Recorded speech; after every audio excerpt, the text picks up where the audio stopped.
我一听情形不对，便顾左右而言他。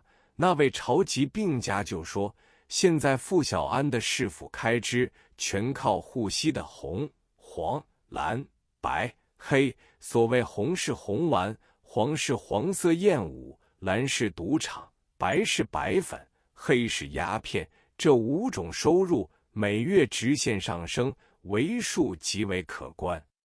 最后他要求我设法请潘达认一些干股，开几家小鸭档。我说潘达和我玩过一次，以后我不会再去找他。那人便失望地走了。我在这些谈话之中，方才明白傅小安的市政府不仅靠戴矮炉的日本机构来支持，后来还靠歹土的津贴来维持开支。76号谈虎色便在傅小安当市长时期，沪西歹土上虽然无恶不作，但我们住在租界中人却还是平静无事，偶然也会发生1、2起暗杀案件，究竟哪一方杀人，一般人都不甚了了。此外，开始发生的几件绑票案，被绑的都是富翁，藏票的所在一部分在沪西歹土，一部分在浦东乡下，因此有钱的人提心吊胆，深恐轮到自己身上。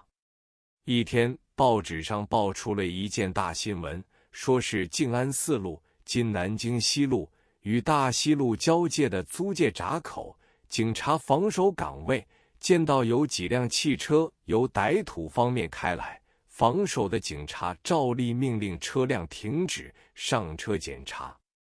万不料这时车上就有人开枪，击伤了10多名警察，击毙了1名印度巡捕。于是防警也予以还击，一时枪声大作，路人争相走避，秩序大乱。报上说，这些开枪闹事的暴徒全是沪西76号派出来的特工人员。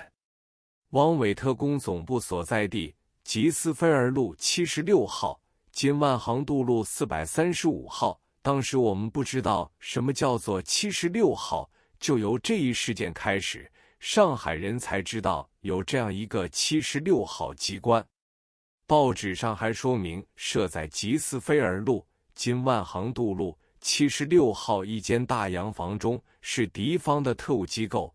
我见到这段新闻，就想到76号这座洋房原是从前陈调员汇款30万，委托杜月笙代购的产业。这座住宅虽很广大，内部却陈旧不堪。杜月笙为他代购之后，找不到适当的人去居住，空置着好久。杜月笙弄得没有办法，房租分文不取，四面托人找寻住客。我也到这座洋房去看过，只见一个又破又旧的大厅，可供居住的房间并不多，所以去看屋的人都茫然而去之。某年，陈调员到上海来做寿，便将那个住宅加以粉刷，一连在大厅中唱了3天戏。南北名伶被邀而来的很多，我拿到几张作券，又去过一次，曾在园子里盘桓一下，内部房屋大致都看过。自从76号的人和租界警察开枪之后，纷纷传说76号内幕，主持的人叫吴四宝，是一个杀人魔王。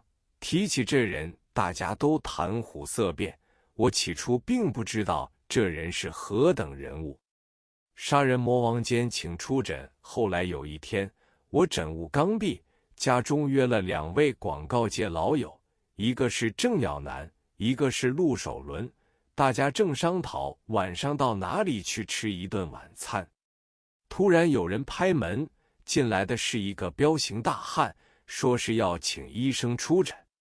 我一看那人的行径有些异象，推说疲劳已极，不再出诊。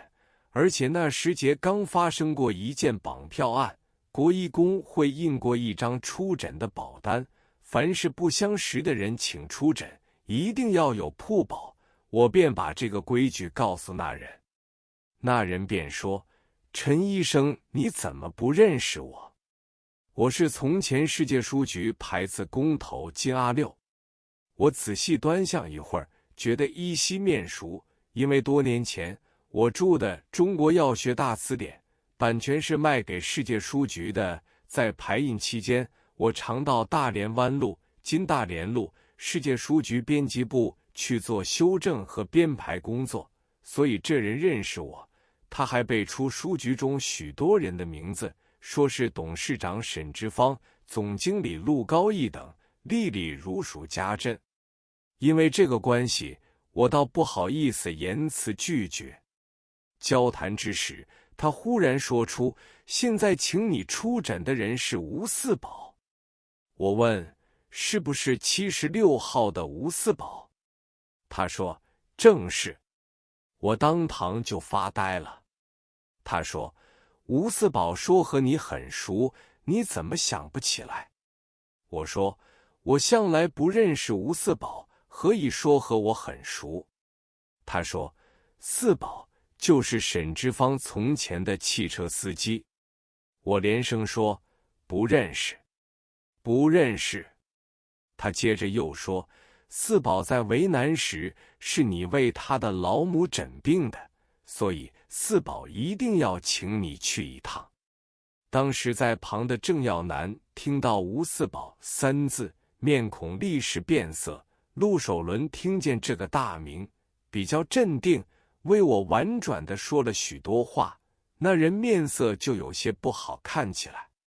他说：“只要花1小时就办妥了，而且现在许多人都想认识吴四宝，陈先生为什么坚决不去，岂不要伤感情？”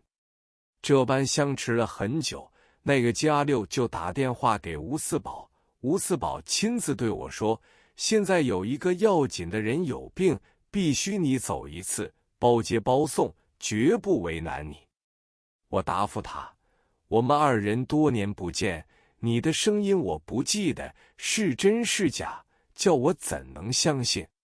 吴四宝说：“我找出一个和你相熟的人来做担保，你总不能不来一次。”金阿六在旁边听得很明白，只能坐着等候，不肯离开一步。